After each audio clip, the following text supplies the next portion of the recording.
The Utah Jazz are currently 12-4 in the Western Conference, holding on to a third seed. The Jazz are currently on an 8-game winning streak, and they have been turning some heads early into the season. The Jazz offensive rating ranks 5th in the league at 114.3, and their defensive rating ranks 4th in the league at 107.1. When you're in the territory of top 5 offensive rating and top 5 defensive rating, this is the territory of serious championship contenders, and the Jazz are doing a lot of good stuff this season during their win streak. First thing I want to talk about is their three-point shooting and their ball movement. This team is completely in sync with each other, and they are able to find ways to create three-point opportunities.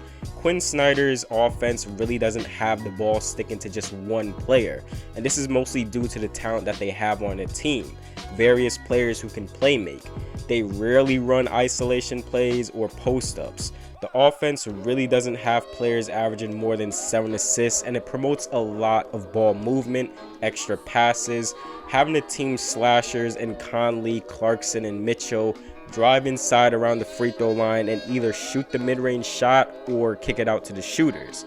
The team drives the ball around 54 times a game, and they average 6.2 assists off of those drives according to NBA stats. The team also likes to utilize their bigs such as Gobert and Favors as passers out of the short roll. They run a lot of handoffs into screen and rolls, players coming off pin down screens for a spot up shot or going into a screen and roll. This creates an offense where players know their roles and everyone is still a threat to score. The Jazz's offense doesn't run through just one person depending on how the defense is set up for the opposing team. The offense can run through Mitchell, Conley, Clarkson, Ingles, or even at times Gobert. According to Cleaning the Glass, the Jazz rank first in three-point shooting frequency as 44% of their shots comes from 3, and they have been very efficient shooting 41% on three-point shots. Years prior to this season, the Jazz have always been a top 10 team in three-point shooting, and over the years they start to see an increase in how much threes they attempted. 44% frequency is the highest in the Donovan Mitchell Jazz era. And when you have guys like Mitchell shooting 40% on threes, Royce O'Neal 46%, Bojan 37%, Mike Conley 42%, Jordan Clarkson 40%, Joe Ingles 42%, you are really going to be a good three-point shooting team. And these guys are the Jazz core three-point shooters, and they have been knocking down their shots. The Jazz's ball movement and finding three-point opportunities has been something special to watch. Here on this play, Donovan Mitchell gets the ball, Derrick Favors comes over a bit, was looking to go into a screen. Jokic comes over as a help defender, but Favors cuts to the free throw line. Mitchell gets the pass inside to Favors, and Jokic isn't able to get a hand on the pass. Will Barton comes over to help from the corner, and Favors does a good job finding Bojan in the corner for 3. And I really like this play here as it shows Mitchell's playmaking capabilities. He comes down the lane and blows by Brandon Ingram. He gets to the rim. Now Bledsoe is here. He comes over looking to take a charge. Mitchell has 2 three-point shooters open. He has Bojan at the top of the key and Conley in the left side corner. For a split second, you can see Mitchell eyeing Conley, but he sees that Zion is now going to the corner to cover Conley. Mitchell makes this ridiculous pass to Bojan at the top of the key for 3. And here's an example of that ball movement from the Jazz and the importance of Rudy Gobert on offense. Rudy Gobert has always been a great finisher at the rim. He has been shooting it at above 70% since 2017. This year, he shoots it at 68% according to Clean the Glass, and he is a threat when inside or off of a screen. Scoring at the rim has dipped down a bit, but it should go up more as the season progresses. A lot of times, defenses look to throw another defender to cut off Gobert, and this turns him into a passer out of pick and roll situations. Here Conley comes off this off-ball screen and then goes into a screen and roll of Gobert. Conley passes it to Gobert, but notice that Draymond Green has come over to challenge a Gobert shot. Gobert does a good job passing it to Bojan, and since the defense is now coming to Bojan, one extra pass in the corner to O'Neal and he knocks down a 3. More ball movement for the Jazz. Here Ingles gets it to Clarkson on the wing. Gobert screens Ingles' man.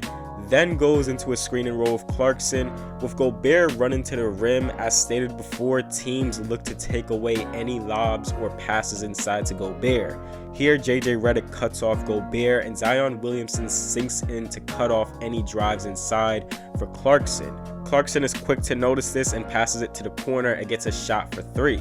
The Jazz also does a good job on offense in transition, mostly off live rebounds. They do a really good job pushing the ball and finding the open guy. Simple, but yet it's effective. Here, Paul Millsap trails the play. Conley pushes the ball up and quickly finds a Royce O'Neal for a spot up 3.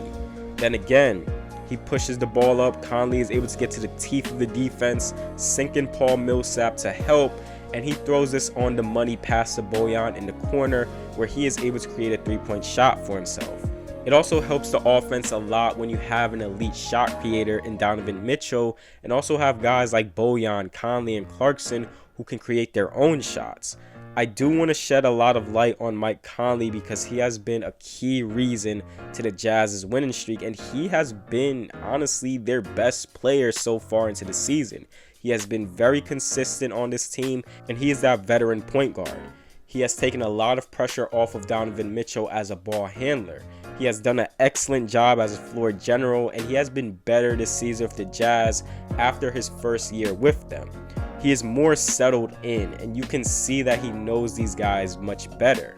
Mike Conley currently ranks first in the NBA in plus minus, leads the team in assists, steals, and also win shares along with Rudy Gobert. And when I mentioned previously of the Jazz doing a good job at spotting open guys and pushing the ball up, Mike Conley has played a key part in that, along with his 3-point shooting and his defense. He didn't just get better as a player, but he has improved understanding what the Jazz system needs and how he can impact the team. Also, the tandem of Conley and Gobert on offense has been a big plus for this team, as Conley is able to create shots in the mid-range for himself, as well as create shots for Gobert in the paint. The team as a whole hasn't been the best scoring at the rim. They shoot it at 59%, which ranks 21st in the league. Bojan Bogdanovic has struggled finishing at the rim and has had a down year from last season, where he was a 20 points per game scorer. Now he is scoring 13 points per game and has a field goal percentage of 37%. He has been up and down for the Jazz this season, and he shoots it at a poor 43% at the rim.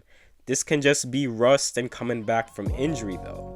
Donovan Mitchell has also struggled scoring at the rim as he shoots it at 49%. Mitchell did struggle a bit to start the season, but he has turned it around. He usually is near 60% at finishing at the rim, so this should increase more over time. Also, Mike Conley shoots it at 54% at the rim. But what makes up for the lack of rim scoring is the team's production in mid-range shooting, where they shoot it at 44%. Their damage mostly comes from the short mid-range area around the free throw line, where they shoot it at 46% from there. The team's great offense can also be attributed to the production of the bench. Jordan Clarkson is a strong candidate for 6th Man of the Year. His main duty off the bench is to score, and he is doing his job scoring 17 points off the bench on extremely efficient numbers, close to that of a 50-40-90. 48% from the field, 40% from 3, and 96% from the free throw line. Derrick Favors was also a signing that some people may have looked over, but this was a great signing for the bench because Favors adds more rim protection off the bench for this team, something they lacked last season. Favors is able to keep up the rim protection when Rudy Gobert goes to the bench. He has been a plus on both ends of the court for this team. And Joe Ingles, who has taken a seat back in a bench role, but he has been able to come in, shoot the ball efficiently, and give this team some added playmaking. Overall, this team has received a lot of good scoring production and efficiency from their players. Now I want to get in on the defensive side of the Jazz. They are a top 5 defensive team, and this is due to the Jazz's ability to limit 3-point shots and mid-range shots. Teams shoot 35% from 3 against the Jazz, which ranks 6th in the league for them. And teams shoot 36% from mid-range, which ranks 1st for the Jazz in the league according to Cleaning the Glass. The Jazz want to limit as much 3-pointers as possible and either force a team to drive to the rim or take a mid-range shot. They will go under screens and sag off of poor shooters and allow them to shoot. They have been successful in getting what they want, but teams do shoot it at 61% at the rim against them. Teams actually shoot much more mid-range shots against the Jazz than threes and shots at the rim. 34% frequency on mid-range shots to that of 32% of threes and 33% of shots at the rim. With all the mid-range shots that the Jazz force for teams are not able to convert them at a high rate. Having a guy like Rudy Gobert who can play drop coverage and intimidate players into shooting mid-range shots helps a lot.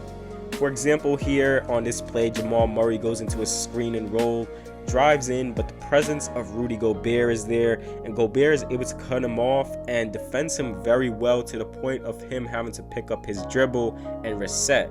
Murray tries it again, but Gobert's great defense negates Murray's shot. The Jazz did regress last season with defense, and that's due to the loss of Rubio, Favors, Cephalosha, etc. But now they picked it up, brought back Favors, which was a good signing for them. We all know Rudy Gobert is the anchor to this team's defense, and since he is the mold of rim protecting defensive anchor, he isn't going to be loved, he isn't going to be respected as much by people, especially with his contract situation, but the Jazz's defense wouldn't be great without him. He's active on the boards, he dominates the boards, averaging 13.5 rebounds, also helps a lot in grabbing offensive rebounds with Derrick Favors, creating second chance opportunities or putbacks. Gobert ranks 3rd in the league in rebounds and 2nd in defensive win shares, 2nd in blocks per game, and has a defensive rating of 99.4, which ranks 2nd in the league. Teams really can't just isolate him and take him one-on-one, as James Wiseman figures out on this play, as Gobert rises up with his long arms and negates this shot. Gobert is going to get criticism for not being an elite offensive center, but he really doesn't have to be with the offensive production from his teammates. His free throw shooting has fell off to shooting it at 48%, and his points per game numbers have dipped, and this needs to go up, mostly his free throw numbers.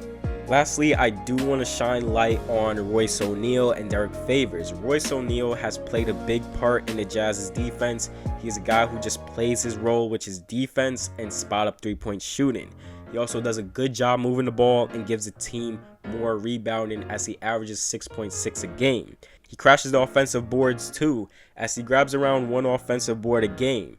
He's a guy who is a versatile defender. He can guard the 1 through 4. Not to mention he is 6'4", which is very strange.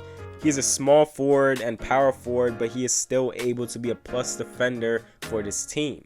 Derrick Favors is the backup big that the Jazz desperately needed, with his added rim protection with the second unit. He keeps the Jazz's defense consistent when Gobert goes out and he comes in. He definitely is not the defensive caliber of Rudy Gobert, but he does a better job than a Tony Bradley. That will wrap it up for this video. If you did like the video, please do give it a like. Also, comment your thoughts on the Jazz this season. Are they legit contenders, or is this just going to be another off year for them when it comes to the playoffs? With all that being said, thank you guys for watching this video.